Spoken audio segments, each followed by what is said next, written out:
Comment. I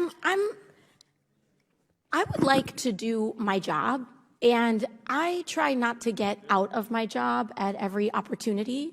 So given the fact that we have convened the former governor of California and Senator Whitehouse here, we're here to talk about the very pressing issue of cutting our carbon emissions and saving our planet, and we have an entire political party that is trying to get out of their job, adjourn this hearing, and I just want to know what the reason for such a disrespect of our process would potentially be. Do we have a reason for why this hearing is trying to be adjourned, or, you know, do we have just like a cocktail party? Yes, I have one. I have a really easy one.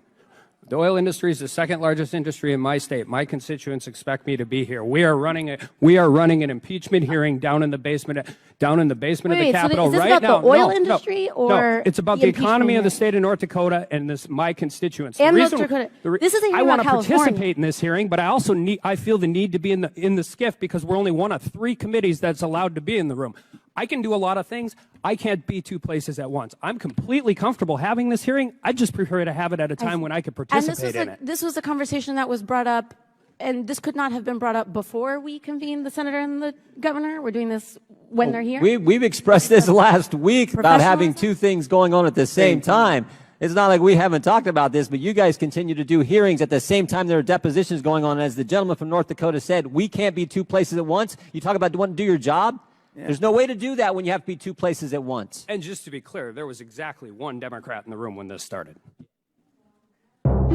Calls candidate Trump all kinds of names.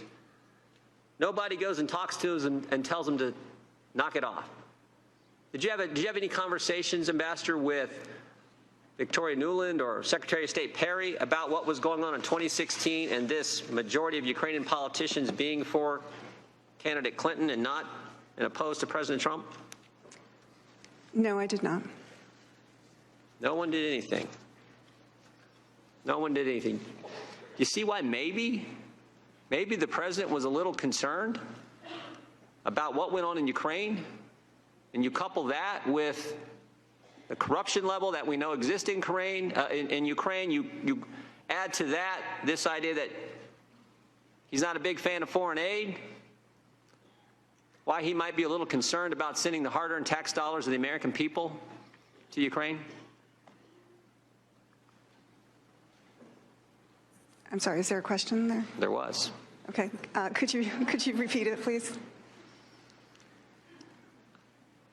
I'm asking. Time of the gentleman's expired, but I'll allow you to repeat the question. Thank you, Mr. Chairman. I'm asking, maybe we can kind of see why the president was a little concerned when you have the highest ranking officials in the government, the ambassador criticizing him, parliamentary member Leshchenko criticizing him, when you have Avakov, the guy who first told you about Giuliani, criticizing him. All this going on, and when you couple that with the concerns he has about corruption, the concerns he has about Europe not doing enough, the concerns he has about reluctance to send in the hard-earned tax dollars to any country, Jordan, frankly. I have indulged you with extra time, but I appreciate it. My indulgence is wearing out. I appreciate it. There is a question, right? Our indulgence wore out with you a long time ago, Mr. Chairman. Well, I'll tell you that. But I'm about to gavel you down, so if you have a question, I suggest you. I'm asking her: do you think there's maybe a reason that this was that President Trump's concern was justified? You know, I can't speak for the president on this, but what I would say is. You've listed a number of actions. I think from my point of view, that doesn't create a Ukrainian government strategy to interfere in our election. I didn't say that. Mr. Jordan, please allow the ambassador to answer the question. So I would just say that, you know, U.S. politicians will often criticize policies of foreign counterparts, even perhaps during their elections. You know, this happens in politics, and I think that it doesn't necessarily constitute interference. Would you ever write an op-ed critical of a presidential candidate in Ukraine? Jordan, your time has expired. Mr. Welch, you're recognized. Thank you, Mr. Chairman. Thank you, Mr. Chairman. Appreciate you having this hearing. Mr. Toobin, this morning on national television, you said in talking about the whistleblower complaint relative to the phone conversation the President of the United States had with the President of Ukraine and the President's conduct relative to that country. You said today's Justice Department has been corrupted. Is that an accurate representation of the statement you made? It sure is.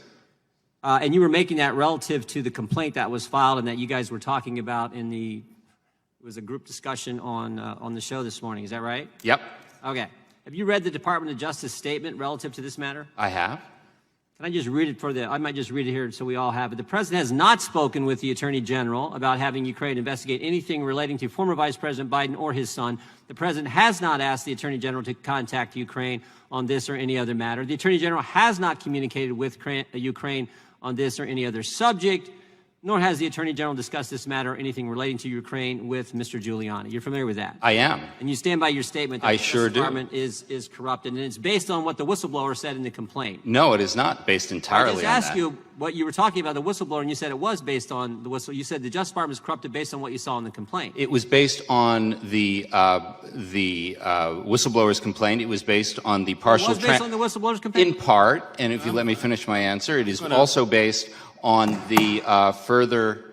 I'm going to interject here and caution my friend from Ohio that this subject is not germane to this hearing, and it's disruptive and it's disrespectful. Mr. Chairman, you've been through this process that we would have. Well, no, let me finish. Okay. It's disrespectful to the process that we would bastardize it for political purposes. It's within my discretion to allow you to continue along this line, and I'm going to do so from, I'm going to allow you to continue, but I just want to caution you that in the future, I'm not going to tolerate this kind of imposition in my subcommittee hearings. All due respect, it's entirely germane. It's Plus, my- I would like it's my my time. I would decision like that my it- time. I'll You said restore- it 3 minutes, 35 I'll seconds. Well, you have no right to The heck I demand don't. that, but I will. The heck I don't. No, It's you my don't. time, and it was 3:35, and I have every right to ask. The witness actually in his opening statement brought up Ukraine. I didn't. The witness said on national television the very statement I said that he said on TV, and he said he agreed that was an accurate representation of what he said. He brought up Ukraine in his opening statement. And you know I have full discretion to ask the kind of questions I want. And I need 3 minutes and 35 seconds on the clock. I'm going to restore your time. And Appreciate it. I'm going to ask you that in the future you respect This the is- integrity. Hold on. I want you to respect the integrity of my subcommittee hearings and not bring in this extraneous issue Would you yield for a that question? has no. Chairman, yield for a question? That is not germane to this particular. This is the Judiciary Committee. We have a witness testifying in front of the Judiciary Committee who today on national television said the Justice Department is corrupt.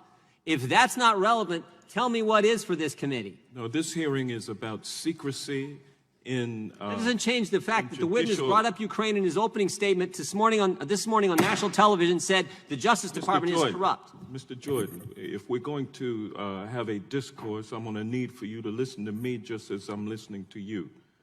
I object to you bringing this subject into this hearing because it's not germane, but I'm going to allow you to Thank you, Mr. continue. Chairman. But I'm going to ask that in the future you limit yourself to this hearing intruding with extraneous material such as this. And with that, I will do my best, Mr. Chairman. Well, thank you, and I'll yield you 3 minutes and 30 seconds to continue your questioning. Our witness who said this morning the Justice Department is corrupt on national television, basing that, at least in part, earlier said, basing it on the whistleblower complaint. We need to remember a few things about this whistleblower. He had no firsthand knowledge of the phone call. He wasn't on the call, but we do know one thing about this whistleblower, Mr. Tubman. He had a political bias. We learned that from the Inspector General. Inspector General told us there was indicia of arguable political bias. You know what that is? That's Washington speak for this guy hated Trump. And yet that is the basis for our witness telling us that the Justice Department is is corrupt. Let me give you a few facts. Would you like an answer? I will in a second. Let me give you a few facts just to give a little context to this. Facts that happened in the Justice Department prior to Bill Barr taking over the Justice Department. Things that happened in the Obama Justice Department. You familiar with this, Mr. Tubin? That the Obama Justice Department's FBI spied on 2 Americans associated with the presidential campaign. You familiar with that? You familiar with the fact that the Obama Justice Department's FBI opened a counterintelligence investigation on the Republican Party's presidential candidate and didn't tell the candidate they had an investigation, a counterintelligence investigation open on him? Didn't tell him what was going on? You familiar with the fact that the Obama Justice Department's FBI allowed Peter Strzok and Andy McCabe to run that investigation? Peter Strzok, the guy who said, "Don't worry, Lisa, we'll stop Trump. Trump should lose 100 million to 0. Andy McCabe. Now, this is not Jim Jordan talking. This is now the Inspector General. The Inspector General said Andy McCabe lied 3 times under oath. The Inspector General, Michael Horowitz, said that Peter Strzok should have never been allowed to head up that investigation, not because he had this bias against Clinton, or bias against Trump in favor of Clinton, I should say, but because he ran the Clinton investigation. He should have been prohibited from running that. But the Obama Justice Department allowed it to happen. The Obama Justice Department allowed the Clinton campaign paid for document, the dossier, to be used to go to a secret court, Mr. Tubin, to spy on one of the people associated with the Trump campaign. And the former FBI director leaked information through his friend to the New York Times in an effort to get a special counsel, which he was successful in doing. And finally, I would just say this. On January 6th, the Obama Justice Department went to the Trump Tower when it was President-elect Trump.